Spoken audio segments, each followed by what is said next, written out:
দিয়ে সিদ্ধ চাউল দিয়ে নিলাম, পানি দিয়ে মাখায় নিলাম। এখানে নারকেল কুড়াই নিয়েছি, এখানে গুড় নিয়ে নিয়েছি, এটা দিয়ে চাউল ভেজে মাখায় নেব। কড়াইটা গরম হয়ে গেছে, চাউলগুলো দিয়ে দিলাম। এবার ভালো করে ফুটায়ে ভেজে নেব। এই পাশে গুড়টাকে দিয়ে ভালো করে একটু সেঁকে নেব। এই পাশে চাউলটা সুন্দর করে ভাজা হয়ে যাচ্ছে। চাউলটাকে এখানে ভালো করে ফুটিয়ে নিলাম, একদম ফুটিয়ে ভেজে নিলাম। এটাকে একটু নামিয়ে নেব। চাউল ভাজাটা এখানে আমার আর একটা খোলা হয়ে গেছে, এখানে খোলা ভাজা হয়ে গেছে। আর এটা গুড়ের শিরাটা তৈরি করে নিয়েছি। এর ভিতরে নারকেলটা কোরানো দিয়ে দিলাম।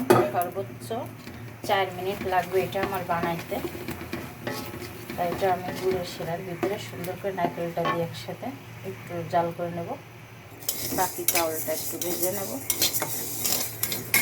শিরাটা আমার ওই পাশে হয়ে যাচ্ছে। ভাজা পোড়াটা খেতে কিন্তু বাইরে প্রচণ্ড বৃষ্টি, এই কারণে ভাজা পোড়াটা তৈরি করে নিলাম। গুড় নারকেল দিয়ে সুন্দর করে আমার এখানে একটা শিরাটা তৈরি করে নিলাম। এখন ভাজা চালগুলোর ভিতরে দিয়ে দেবো। ভাজা যে চাউলটা ছিল দিয়ে দিলাম।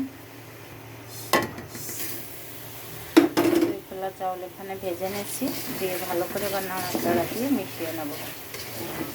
হয়ে গেল আমার নারকেল দিয়ে চাউলের সুন্দর একটা, ঘন ঘন নাড়তে হবে।